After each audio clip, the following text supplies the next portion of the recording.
Welcome to the United Cast. It's Entertainment Talks podcast for Man United and football.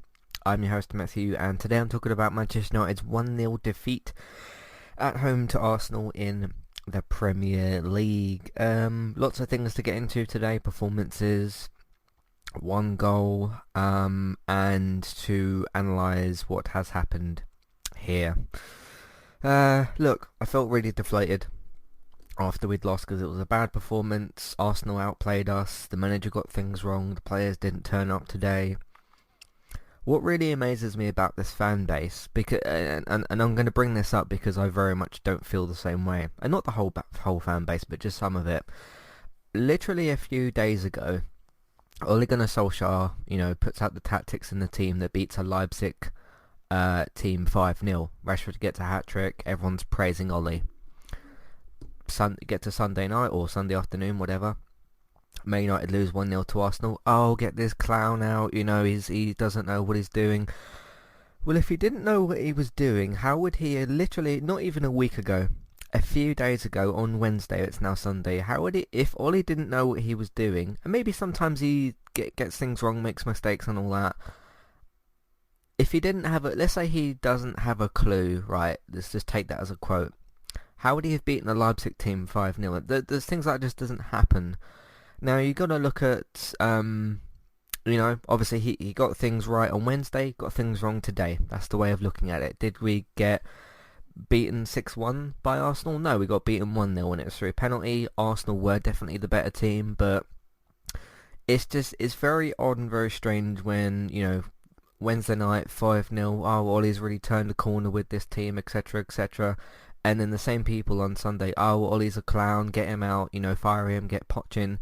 It's like, as soon as we draw or lose a game, because when we drew against Chelsea, it was, get the clown, get this clown out and get Poch in.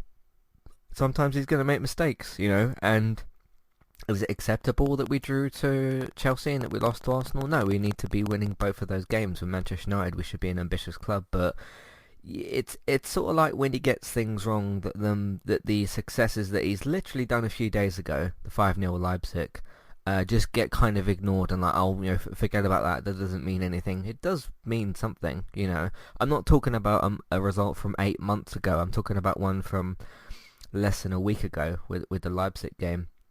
But yeah, I think the team played really poorly today. I think that we did that. I've talked about it before in games that we've lost and drawn or not played well in. The sideways backwards passing, it makes us look like we don't know what we're doing. But then when you look at the PSG performance and the Leipzig performance, and we play really well and we win, fairly well and everything, we don't play football like that. Sure, now and again you have to pass the ball sideways, and maybe if someone gets the ball in the team and the only option to pass to is somebody behind them, sure, then you pass behind you or sideways. But in order to progress, you need to pass the ball forward, look for the space, run into the space, pass the ball forward and move on from there. It's so unbelievably frustrating when, I mean, certain times today we couldn't get out our own box. The ball was going back to De Gea and, Aubameyang or Lacazette or whoever was right next to De Gea. It just shows that Arsenal put so much pressure on us today, and we couldn't deal with the press that they were doing. And they could quite easily deal with ours. I mean, we had a couple of half chances today. Maguire with the header, Greenwood at the start, maybe a few others here and there, but sloppy passing, just no structure, really. I mean, you look at the start, right? I'm looking at the team as it's displayed on my Sky Sports app. Fred is a holding player, McTominay as the right centre midfielder, Pogba is the left centre midfielder, Fernandes number 10, and then Greenwood, Rashford up front. I'm pretty sure in the first 5 minutes Fred and McTominay switched over. Then at two different occasions, well, we know that Pogba was in our box defending because he gave away the penalty. And there was another point where Maguire passed the ball forward and Fernandes was right next to him. Now, I don't think this is on Fernandes. I think that this is on... Those four players were like... just in a scramble at different points. I don't know who was supposed to be where or what was going on, and I don't think the team did either, and I don't know why that happened. But why have you got a situation where Maguire's passing the ball to Fernandes, who is a few metres from him. When Fernandes is supposed to be the one next to the strikers, then it happens to Pogba. You know, Pogba's in our box, fouling someone. Why is Pogba in our box? It should have been McTominay or Fred. I mean, for that matter, where is Lindelof Maguire when Pogba makes the foul? And look, I will put the blame on Pogba for that.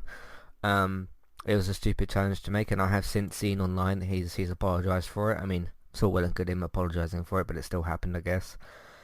But we just, the first, probably the whole first half, we just looked like there was whatever structure Ollie put in place just completely fell apart and disappeared. We didn't look like, we looked like whenever somebody in the midfield had the ball, or whether Greenwood or Rashford came back a little bit, it sort of seemed like, okay, there was no plan, and whenever a player, what sort of kept happening, we got the ball in the midfield, and regardless of who it was that had it, whether it was Rashford, Greenwood, or one of the four midfielders, they were like looking around for the next safe pass to make. Why is there no structure as to, okay, who do I pass the ball forward to make a chance in order to, you know, advance on Arsenal's goal? Just didn't happen. So it was, yeah, particularly poor today. But yeah, I did feel pretty deflated after the defeat. I mean, you know, it doesn't affect me personally, but it's just annoying when a team that you support just doesn't turn up and just plays like this. So yeah, and it just, I mean, instead of me like throwing my arms up in the air and saying, "Oh, Ollie's a clown, get him out the football club," why in this game did the Diamond not succeed, but against Leipzig it clearly did? And, you know, PSG, we didn't play the Diamond. Why are we playing so well in the Champions League but not in the Premier League? We haven't won at home, I think, yet in the Premier League this season, which is just shocking. You know, Old Trafford, the theatre of dreams, it's turning into the theatre of nightmares, really, at the moment. I mean, can we just play Champions League football twice a week so we can win all the time? That would be great. I don't know. It's puzzling today. And I'm not saying this defeat is on the ref either, but a few shocking decisions from the ref. You know, Gabriel, whatever his name is, should have been sent off. The what's that other guy? Holding, the right centre back or the right back, should have been sent off as well, probably. But I'm not going to sit here and say that the ref lost us this game. This is both a mixture of poor selections and tactics from Ole and no structure, and just the players not turning up. It is a mixture of both. I don't think you can really, I mean, you can point the finger, okay, Ollie did this wrong, Pogba didn't play well, McTominay didn't play well, we didn't score here or there. When you start pointing the finger around like that, it does just come down to, okay, the manager got things wrong and the players didn't turn up. It's a mixture of both. I don't think you can put blame on one more than the other in terms of those two specific things. Was it the team or was it the manager? I think it was an equal combination of both. So yeah, but you know, there's only one goal to talk about. Aubameyang with the penalty. Bad tackle from Pogba. I don't know why he's in our box. So is that as well. I just want to talk quickly about the subs. Cavani came on. Now, I don't know what Cavani's being told to do, and I'm not criticising Cavani. He's been here for 5 minutes, you know. I would have started him probably today, and probably against Leipzig as well, because I really do rate Cavani. I would say to Cavani, I never want you to leave the edge of the penalty box. Because what you need to do with a player like Cavani, because at certain points today Cavani was drifting to the right, to the left, he had the ball near the corner flag. That's not where Cavani is going to be effective with the ball. And, you know, I praise him a little bit for his, you know, obviously he's putting in a bit of the work there, running around trying to get the ball, trying to do something. But Cavani is a predator in the box. You need to, I think there was a part in this game where, I can't remember if it was Fred or it was Pogba. One of them was in the box, and Cavani crossed it to that player. I think it was Pogba that he passed it to. That needs to be the other way around. Where, look, I'm sure Pogba's good enough to, you know, do whatever, and Fred is as well. But when you're talking about crossing the ball into the box, that's where you need Cavani to be. So you need them two switched around. I don't know why that happened in this game necessarily. I don't know what Ollie is telling Cavani to do. But I would say to Cavani, I never want you to leave the edge of our box. Or if no, I was going to say if the opposition are in our area, then you should be on at the halfway line. But no, that wouldn't work very well. You just when you're in attack, you don't want Cavani drifting to the left, to the right, dropping off, and all that sort of. He's not that type of player, really. You need to get him in the box with the ball in a good position, and he will certainly do something. So yeah, I thought Cavani looked good anyway. The little that he did. Van der Beek came on. I thought he was effective. Again, he should be starting games. Probably should have started over McTominay today. And then of course you got Matic, who came on and did actually do quite well. I thought the subs were fairly effective, but it always begs the question, doesn't it? When your subs come on, Cavani, Matic, Van der Beek, all very good players. They need those three probably should have started this game. I probably wouldn't have started Greenwood. I probably would have started Rashford. I would have taken out McTominay and Pogba and put on Matic and Van der Beek. So yeah, but that's just me anyway. So that's pretty much all I want to talk about in terms of the performance. Not very good today. Just really lacking structure, lacking any kind of plan. Just poor performance overall. Lots of bad passing. But I'm not going to sit here and say Ole should be sacked, because that's not how I feel. It would feel weird and very inconsistent of me if every single time we lost or drawn, I came on the podcast and said, Ole's a clown, sack him, and then every time he wins, come on and say, he's really got a vision for the future. That's not how that works. So, but yeah, even the best managers, Sir Alex Ferguson, Pep Guardiola, Jurgen Klopp, Arsene Wenger, they've all made bad decisions in the past. No manager is perfect. So, and I'm not trying to compare Ole to those great managers. I'm just saying even the best make mistakes. So, we move on. It's just frustrating because, okay, it's another week until we play in the Premier League again. And then, we need to start climbing this Premier League table because we are... Let me click on more. I've opened the wrong thing. Click on more. Why is it not working? Tables... We are currently 15th, sitting on 7 points, 2 wins, 1 draw and 3 defeats. So, yeah, not very good. Liverpool are currently top of the tree, so to speak. So that's not good either. So we'll see. But anyway, that's pretty much all my thoughts on the actual game itself. Let's move into some housekeeping, and then we'll get into some actual player ratings. I'll see you for all that in a minute.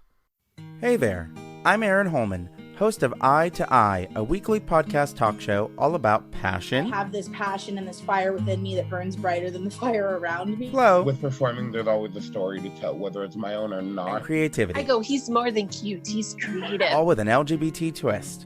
Make sure to check out Eye to Eye, that's EYE, number 2, letter I. And rate and subscribe on Apple Podcasts or wherever you listen in today.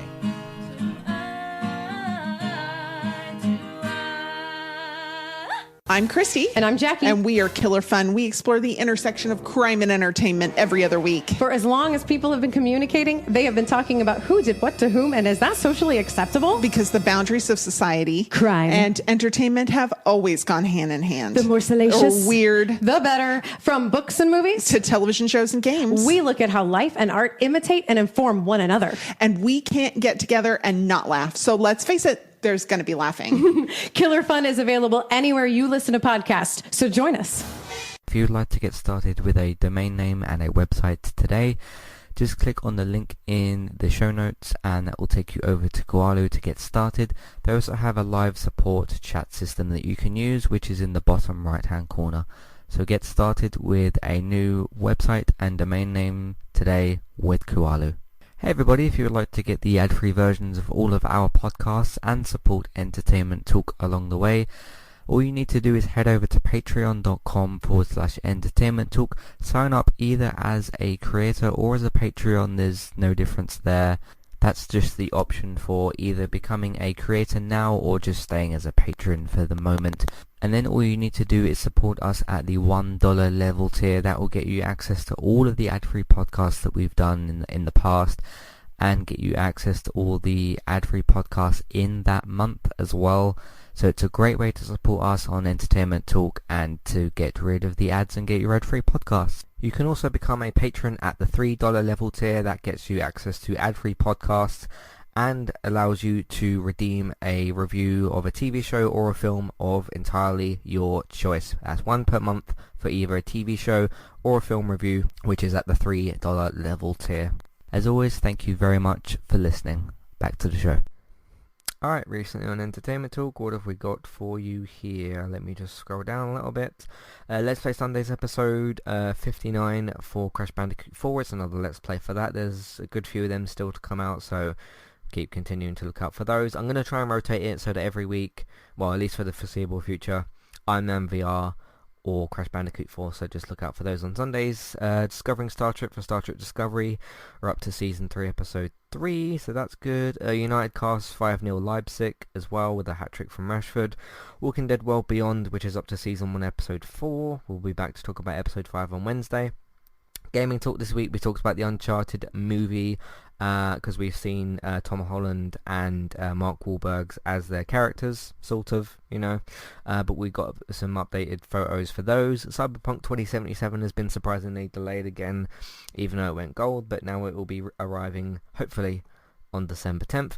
And Assassin's Creed, of course, the popular video game series from Ubisoft, is getting a live-action Netflix TV show adaptation, so look out for that in the future. Fear the Walking Dead Season 6 Episode 3 podcast, Let's Play Sundays for Iron Man VR, 0-0 Chelsea podcast, and Crash Bandicoot 4 review as well. Very, very good stuff with that. That's pretty much everything at the moment on entertainmenttalk.org and on podcast platforms. Let's click on team lineups and do these player ratings. David De Gea made a couple of decent saves today. Penalty wasn't really his fault, neither was the actual goal from the penalty itself. I'll give De Gea an average 6. Didn't have a terrible amount to do today, but didn't let in any open play goals, I suppose you could call that. So I'll give him an average 6.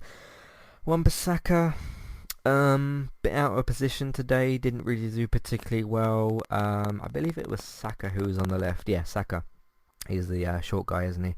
The one that won the header in the box that Maguire failed to get. So, but yeah, didn't really mark him particularly well. Didn't mark Aubameyang that well, that well either. I'll give Wan-Bissaka a 5.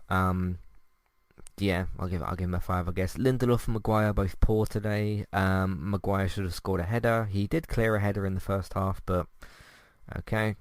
I'll give them both a 4, I think. I tend to usually rate Lindelof and Maguire together because they usually do perform at the same level, so that's why I tend to do them sort of as a pair.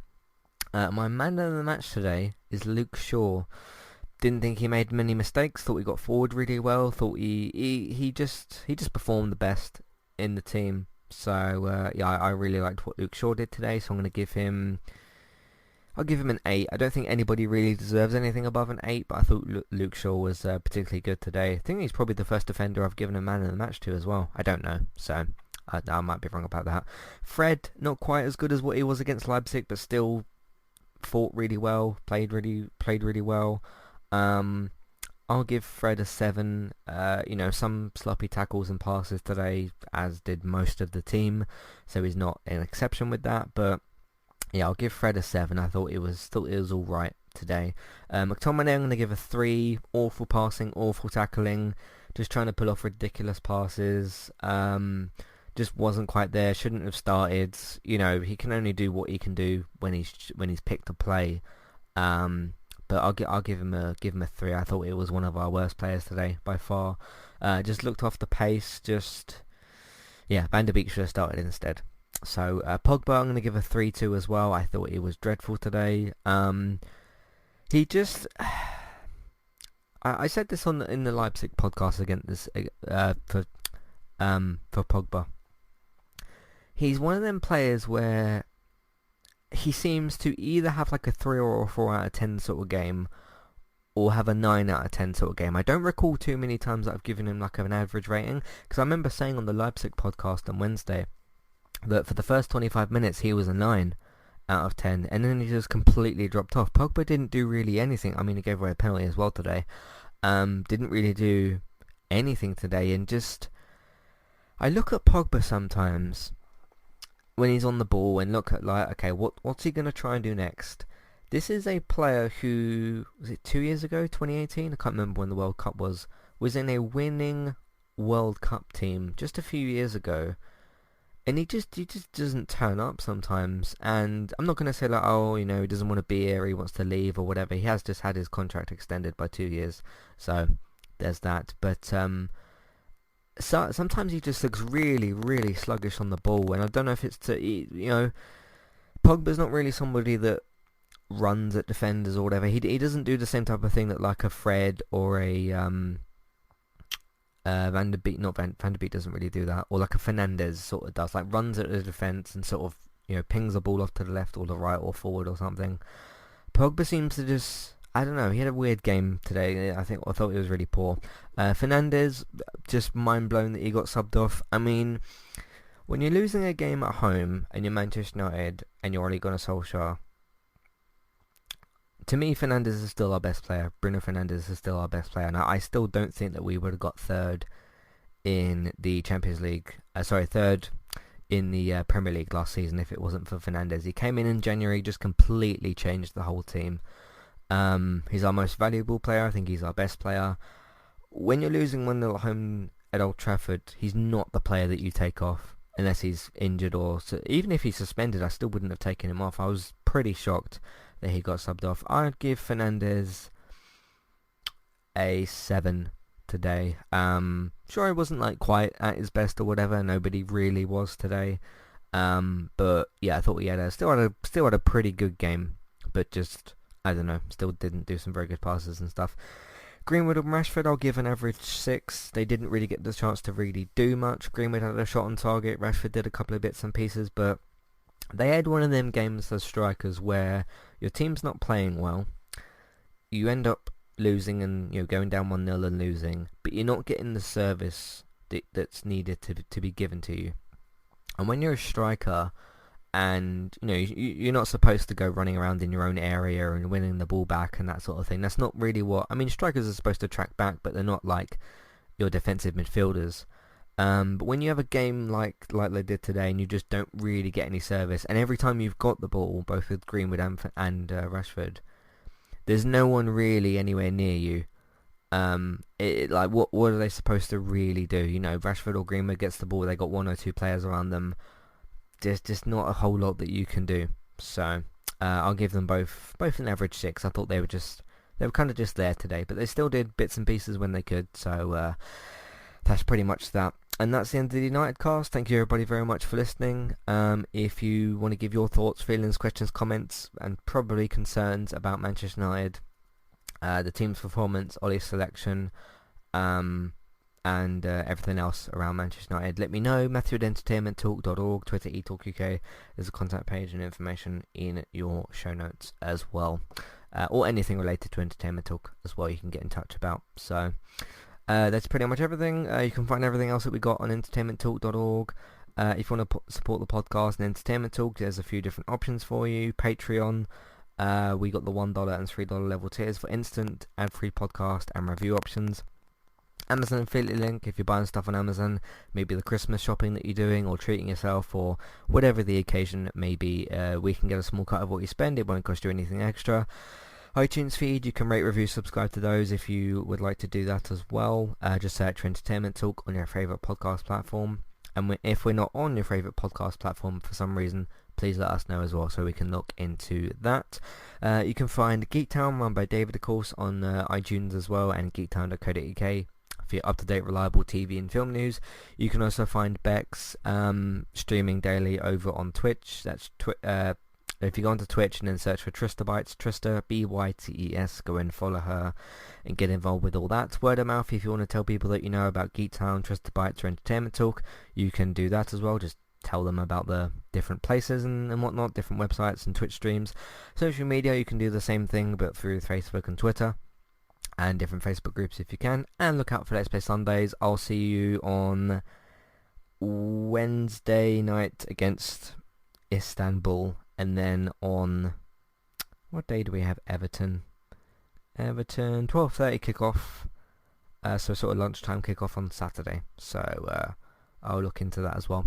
Thank you very much for listening, and I'll see you next time. Goodbye.